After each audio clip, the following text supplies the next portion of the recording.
Hey yo tout le monde, c'est la famille, on se retrouve pour une toute nouvelle vidéo. Et comme pour voir à l'écran, on se retrouve sur F1 22, le tout nouvel opus de EA Sports. Et aujourd'hui les amis, nous sommes le vendredi 1er juillet, la date de sortie de F1 22 qui était annoncée déjà depuis le mois d'avril si je dis pas de bêtises. Mais ça y est, nous l'avons enfin en main. Je vais pouvoir le tester avec vous et vous le faire découvrir avec moi les amis. Donc du coup on se retrouve sur le menu principal de ce nouveau jeu. Donc grande nouveauté cette année de F1 22 qui est F1 Life F1 qu'on va découvrir tout de suite. Alors du coup je vais vous présenter un petit peu les supercars. Dans votre centre F1 Life. D'ici, vous pouvez à tout moment conduire, déplacer, changer les couleurs ou consulter les informations de vos supercars. Ok, d'accord. Donc là dans cette vidéo à peu près les amis, comme d'habitude, hein, comme sur F1 21, je vais vous faire un petit gameplay de comment ça se passe à peu près en game avec les F1. Et la deuxième partie de la vidéo elle se consistera à tester les supercars parce que c'est la grande nouveauté de ce jeu de F1 qui est F1 Live. Donc on peut afficher nos supercars, on peut personnaliser notre avatar en dehors de la piste. Et là on se retrouve je crois dans la villa je crois de notre personnage. Mais bon, alors du coup là c'est les différents endroits où est-ce qu'on peut poser notre supercar. Donc ça malheureusement je vous avais pas filmé, mais dès que j'ai lancé le jeu on m'a proposé de mettre une supercar. Donc là je vous avoue je sais pas trop où la mettre. Je pense qu'on va la mettre devant la piscine. On va ajouter notre supercar. Actuellement en votre possession et leur emplacement dans le showroom F1 Life. Voilà, donc on appuie sur OK. Donc voilà. Donc en supercar dès le début en fait vous avez différentes supercars qu'on vous propose. Il y a la Mercedes AMG GT Black Series, la safety car, sauf qu'elle est tout en noir et il n'y a pas le logo safety car. Vous avez devant vous la magnifique Ferrari F8 Tributo. Les McLaren, vous avez des Aston Martin et je crois que j'ai fait le tour si je dis pas de bêtises. Oui j'ai fait le tour, vous avez tout ça comme supercar. Donc là j'ai choisi la Ferrari parce que Ferrari bien évidemment voiture et écurie mythique. Voici le supercar que vous n'avez pas encore débloqué. Les conditions requises pour l'obtention du prochain jeton supercar sont affichées à droite de l'écran. Voilà. Donc comme a dit la voix off en fait, et je sais pas si vous avez vu d'autres gameplays de F1 22 parce que moi j'ai l'opportunité d'avoir le jeu le jour de sa sortie, mais d'autres youtubeurs ont déjà testé le jeu bien avant le jeu de sa sortie et ils vous l'ont très bien expliqué comme dans les vidéos de Hydro ou Anna on Air. Les supercars se débloquent en fait in-game en fait. Donc pour vous expliquer en gros, il y a des défis avec les supercars que vous allez avoir dans votre mode My Team si je dis pas de bêtises. Et plus vous roulez en fait et plus vous débloquez les supercars. Mais c'est pas en réussissant les défis comme on avait pu voir sur les précédents F1, notamment les F1 2018, 2019, vous avez des anciennes F1 rétro. Et je sais pas si on les débloquait je crois avec les défis. Mais en tout cas là avec les supercars on les débloque en jouant tout simplement. Donc on a une Mercedes AMG GTR Pro pardon, Aston Martin DB11. Enfin on a vraiment plein de supercars. Je pense qu'au fur et à mesure que le jeu va tout simplement sortir, il y aura de nouvelles supercars. Le jeu va faire des DLC. C'est ce qui est prévu d'ailleurs, c'est ce qu'on dit EA Sports. Donc là pour l'instant on a deux safety cars qui sont des objets en DLC. Donc je sais pas s'il faut payer, je pense qu'il faut payer. Là c'est en les débloquant, oui voilà il y a marqué plus d'informations. Donc c'est à dire qu'on doit payer en fait. Donc voilà. Donc là on a fait à peu près le tour des supercars. Donc là bon bah là on va mettre la Tributo. Voilà. Quoi d'autre à vous montrer aussi, la personnalisation, on peut personnaliser notre personnage. Bon là on s'en fout là. Donc voilà on peut tenue décontractée course. Donc voilà hein, ça c'est le design de notre personnage. Je vais pas peut-être m'attarder sur ça parce que pour moi un jeu F1 le plus important c'est tout ce qui est ce qui se passe en piste, le gameplay, comment ça se passe. Parce que je vous avouerai que voilà le gros point négatif à mon avis et je vais vous dire ce que je pense, clairement ça ne sert à rien. Enfin la partie F1 Live personnalisation. Bon après je me dis en même temps vu que c'est normal ça vient de EA Sports. EA Sports a ramené leur côté personnalisation si on peut dire ça. Parce que je crois dans d'autres jeux il y a à peu près ça. Je sais pas si sur FIFA ou sur UFC il y a ce genre de choses. Mais en tout cas moi je n'aime pas du tout. Enfin À mon avis, je pense qu'ils auraient dû apporter plus comment dire, de modifications sur le casque, les combinaisons, comme ce qu'on peut voir sur MotoGP. Sur MotoGP, on peut personnaliser les casques, on peut personnaliser aussi l'écurie, parce que dans le mode My Team aussi, où je suis très déçu, c'est le fait qu'on peut pas utiliser de vrais sponsors. On peut pas utiliser de vrais sponsors, donc c'est vraiment, je trouve, assez embêtant, parce que sur GT Sport, admettons, on peut personnaliser notre voiture avec des vrais casques de pilote, ou même personnaliser un propre casque à nous avec des vrais sponsors. Donc là on va dans une autre partie, les enfants. On était sur la personnalisation du perso, et là je trouve la partie la plus aberrante de ce nouveau jeu. Et là c'est vraiment bien le cas de enfin il faut le dire, c'est clairement aberrant. Là je trouve personnaliser votre canapé. On peut personnaliser notre meuble, notre sol, notre mur, notre art. Là je pense c'est plutôt la décoration, l'éclairage, le textile d'ameublement. Ça je trouve ça aberrant. Si vous regardez ça, je trouve ça, c'est vraiment du grand n'importe quoi. Enfin, on est sur un jeu de F1, on personnalise notre canapé. Enfin, j'ai vraiment pas grand chose à dire de plus. Après, profit du pilote, oui, vos livrets personnels, ok. Donc là les amis, je vais pas trop m'attarder sur F1 Live, vous avez mon avis. Les supercars, je pense c'est une très bonne chose. Ça change un peu, parce que sur F1 21 on avait ni de supercar ni de F1 rétro, ça a manqué un petit peu un truc. Là on l'a avec les supercars, mais je trouve ça, le côté personnalisation avec les casquettes, les canapés, je trouve ça complètement aberrant, ça ne sert à rien. Donc on va pas perdre plus de temps, on va tester du coup les F1. Alors du coup on part en mode solo. Donc après, comme je vous ai dit dans l'autre partie de la vidéo, on testera les supercars. Donc on va en mode Grand Prix, les F1 22, puisque il y aura les Formule 2 de 2022, il y aura un patch qui arrivera plus tard dans l'année. Mais là pour le moment on a juste les F2 de 2021. Donc là on va tester les F1 de 2022. Donc on a tout le calendrier, hein, donc de Bahreïn jusqu'à Abu Dhabi. Bien évidemment, vous l'avez vu sur le tracé d'Abu Dhabi, il y a la nouvelle mise à jour, le nouveau patch des circuits. Donc les circuits sont mis à jour, hein, donc c'est bien les virages qui ont été rajoutés, notamment je pense à Abu Dhabi du coup, le Grand Prix d'Australie comme on peut voir là, où il n'y a plus cette chicane à la fin du secteur 1, début du secteur 2, et le Grand Prix d'Espagne avec la grande boucle à la fin du secteur 2, début du secteur 3. Donc voilà, je crois qu'il y a 3 circuits qui ont été mis à jour. Donc pour cette vidéo, je vous propose qu'on teste le nouveau Grand Prix, le Grand Prix de Miami, qui a fait son entrée au championnat du monde cette année, qui était la 4ème manche du championnat, je crois, si je dis pas de bêtises. Alors du coup, bah oui, performance réaliste, on va pas mettre des performances égales. Voilà, donc là c'est, alors Mercedes, alors on va voir un. Ah ouais, elles sont assez bien faites les voitures, je trouve. Donc là c'est la Mercedes de Lewis Hamilton et George Russell, la Red Bull. Alors je trouve que les voitures sont assez bien modélisées. Après je pense qu'il y aura des nouveaux patchs, je pense, sur les voitures, parce que je pense qu'elles vont énormément changer. La Ferrari de Leclerc et de Carlos Sainz, avec là ici la baignoire là sur les pontons. Donc sur le F1 22, pardon, grande nouveauté, hein, vu que cette année est une grande année en Formule 1, puisqu'il y a une nouvelle réglementation. Il n'y a plus de gros appendices aérodynamiques, il n'y a plus de bargeboard ni de gros appendices sur les pontons, sur l'aileron arrière, hein, puisqu'on entre dans une nouvelle ère, hein. La F1 a voulu supprimer le dirty air parce que les pilotes avaient du mal à se suivre. Donc là l'Alpine, l'AlphaTauri de Pierre Gasly et Tsunoda, l'Aston Martin, ça aussi l'Aston Martin, je pense qu'il va avoir un patch, parce que c'est pas l'Aston Martin qu'il y a maintenant, parce que depuis le Grand Prix d'Espagne, elle a changé de châssis, cette Aston Martin. Elle a les pontons maintenant de la Red Bull. Donc on a la Williams, ok d'accord, ouais, tout en noir, ouais, parce que maintenant les écuries enlèvent un maximum de peinture et de couleur sur leur voiture pour ralléger. L'Alfa Romeo, et du coup la dernière voiture, la Haas, et ça je pense, ouais voilà, c'est notre voiture du mode My Team. Donc dans cette vidéo les amis, je vous propose qu'on prenne la Ferrari de Charles Leclerc. Charles Leclerc assez bien modélisé je trouve, parce que pour rappel les amis, le gameplay est sur PS4 et non sur PS5, même si je sais que sur PS5 ça doit être un peu plus poussé que ça. Alors du coup on va prendre Charles Leclerc. Ah oui, pareil aussi, paramètres audio. Dans le tout nouvel opus F1, vous avez des musiques que vous avez dans la réalité, des musiques que vous avez sur Spotify. Donc pour la vidéo malheureusement j'ai dû les enlever, parce que sinon j'allais strike. Mais en tout cas c'est plutôt pas mal, on peut écouter des chansons qu'on retrouve dans la vraie vie à la radio sur Spotify. Donc les aides, ok, format du week-end, alors ça voilà, oui c'est vrai, grande nouveauté aussi les amis, j'allais oublier, il y a maintenant le mode sprint, maintenant vous pouvez activer la qualification sprint, enfin la qualification on peut appeler ça plutôt une course sprint, mais en tout cas il y est sur ces nouveaux opus.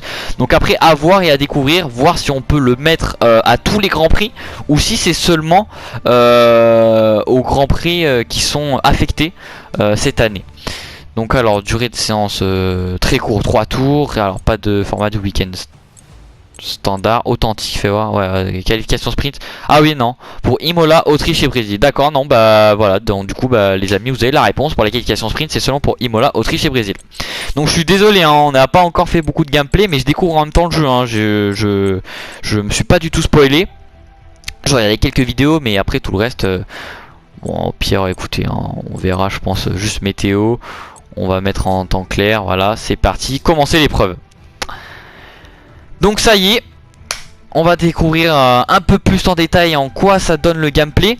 Donc aussi les amis, autre nouveauté que je ne vous ai pas parlé, il y a aussi le mode cinématique. Le mode cinématique c'est à dire que pendant la safety car on peut avoir une cinématique. Donc soit vous avez le choix de jouer pendant la safety car, soit d'avoir une cinématique. Au moins vous avez un plan d'ensemble sur la course et vous pouvez voir la stratégie des autres pilotes, à combien de secondes est le pilote derrière vous. Donc tout ça. Le cirque de la Formule 1 est arrivé dans le Sunshine State en Floride pour assister à de magnifiques couchers de soleil, profiter d'un somptueux climat tropical, mais surtout pour suivre toute l'action de la course sur l'autodrome international de Miami. Le circuit de Miami s'étend sur 5 km 4 et serpente autour du Hard Rock Stadium. Ce sont 19 virages qui composent l'autodrome international de Miami et ces derniers mettront au défi les pilotes dans une course pleine de batailles roue contre roue. La course est sur le point de commencer. Jetons un œil à la grille de départ du jour. Lewis Hamilton part en pole position, devant Sergio Pérez en deuxième position. Regardons maintenant le reste de la grille. Verstappen, Russell, Charles Leclerc et Sainz. Fernando Alonso, Gasly,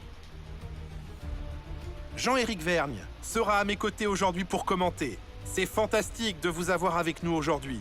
Je suis curieux, selon vous, comment les pilotes gèrent-ils le stress avant la course sur la ligne de départ? Eh bien, j'imagine qu'ils commencent à sentir l'adrénaline monter en imaginant le départ jusqu'au premier virage. C'est un peu comme se préparer à aller au combat. L'inconnu joue sur les nerfs, mais c'est une bonne chose. Ça leur permet de rester concentrés sur l'instant présent et sur ce qui les entoure à mesure que le départ du Grand Prix approche.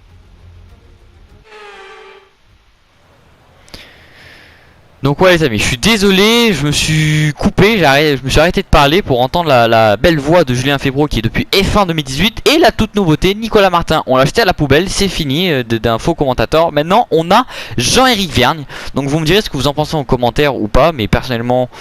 ouais, Jean-Éric Vergne plutôt pas mal, mais je trouve que c'est quand même assez lu, hein. Ça fait moins comme Julien Febvre qui est commentateur quand même.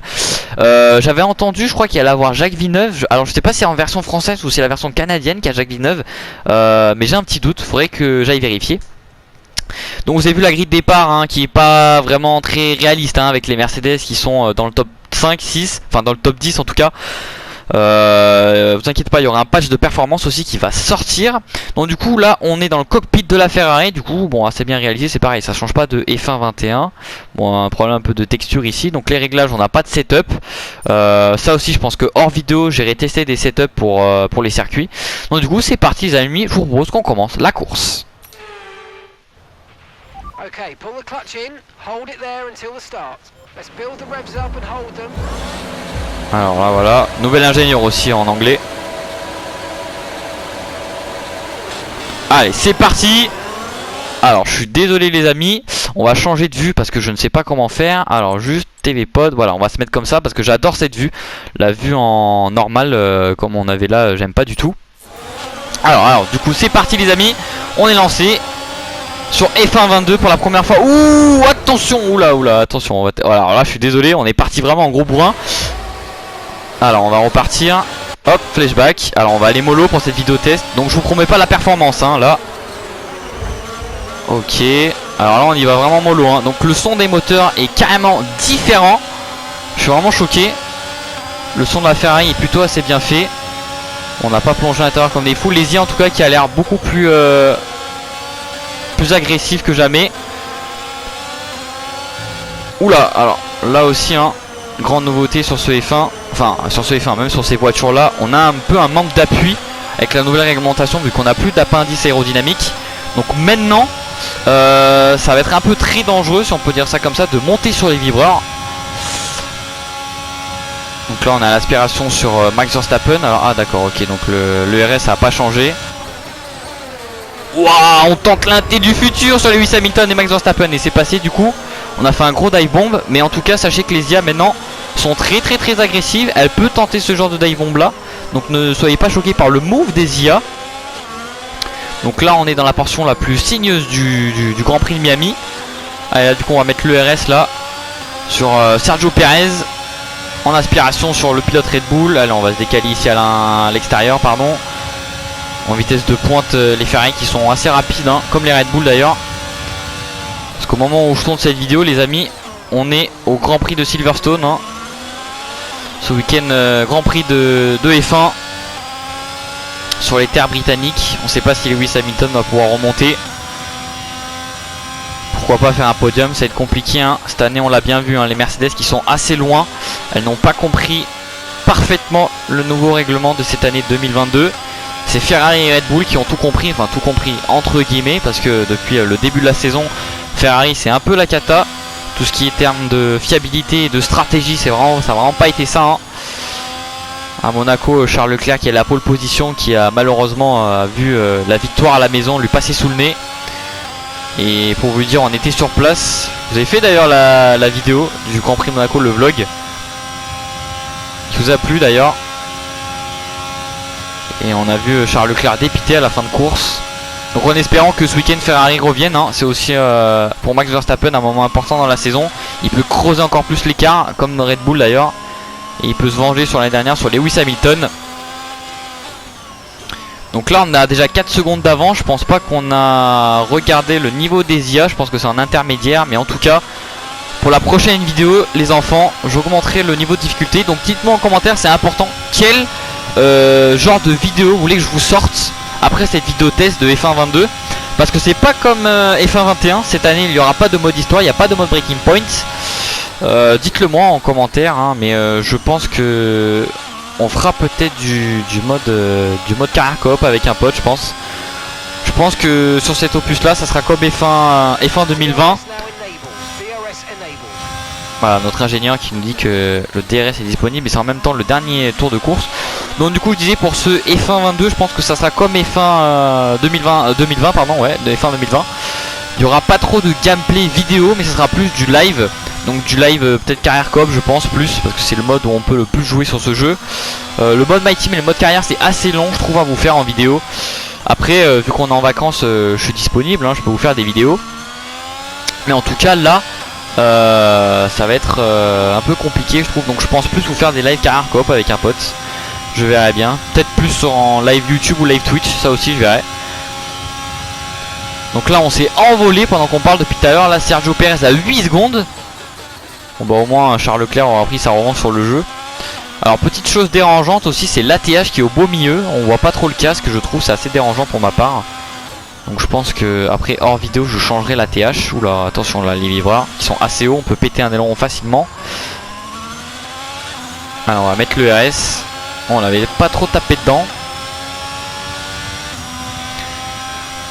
Donc le moteur Ferrari assez bien réalisé, j'étais choqué, hein, que sur F1 2021 le précédent opus c'était assez bien réalisé, mais ça s'éloignait un petit peu de la réalité. Là plus les jeux de F1 sortent et plus on s'approche de la réalité, ce qui est plutôt plaisant. Donc là voilà, on a bouclé les 3 tours les amis, c'est Charles Leclerc qui remporte le Grand Prix de Miami. That's the race win. That is the race win. You've been amazing today, mate. You deserve that. Well done.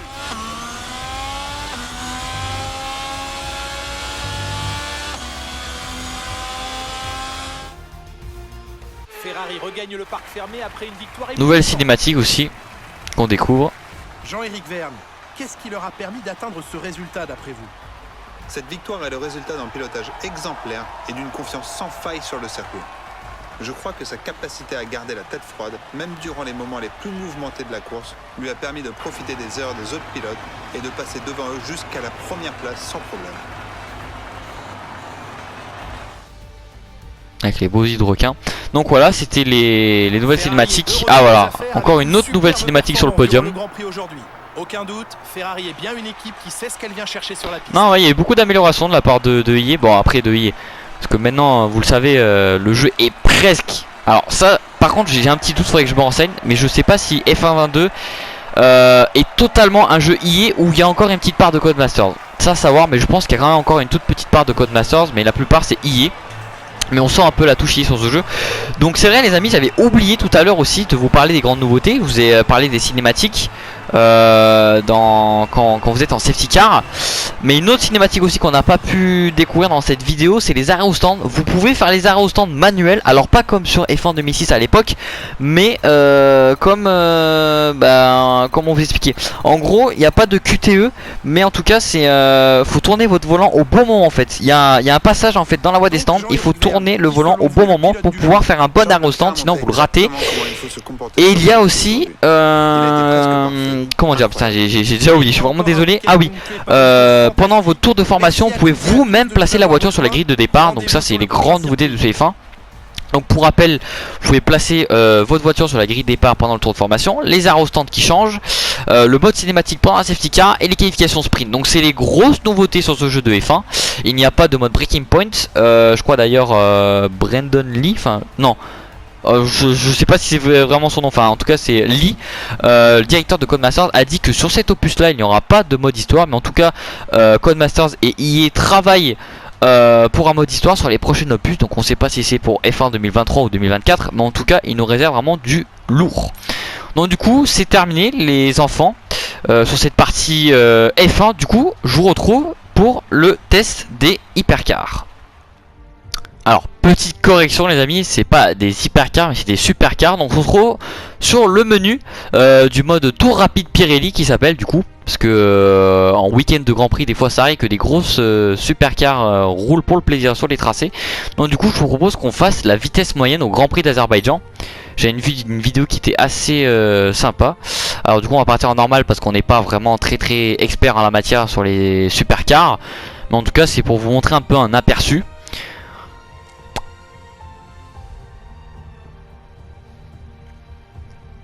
Alors je pense que c'est des petits défis, hein. Je pense pas qu'on fasse le tour complet de la piste. Bon alors on va passer la cinématique et on va avoir vraiment... Alors d'accord, donc là c'est la vue, d'accord. Alors 3 manches, vitesse moyenne. Votre vitesse moyenne est mesurée sur une section du circuit. Vous avez 3 tentatives et seul votre meilleur temps sera retenu. Attention à ne pas invalider votre temps en sortant du circuit. D'accord. Alors est-ce qu'on peut... D'accord. Alors juste paramètres, je suis vraiment désolé. Cockpit proche, toi... Ah voilà, cockpit, je préfère mieux le cockpit. Waouh. Ah ouais d'accord. D'accord, ok. Voilà, je me crois un peu dans Gran Turismo Sport.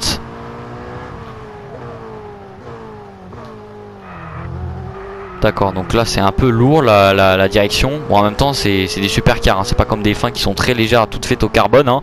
Même s'il y a de grosses parties de la voiture, de la F8 Tributo qui est faite carbone. Mais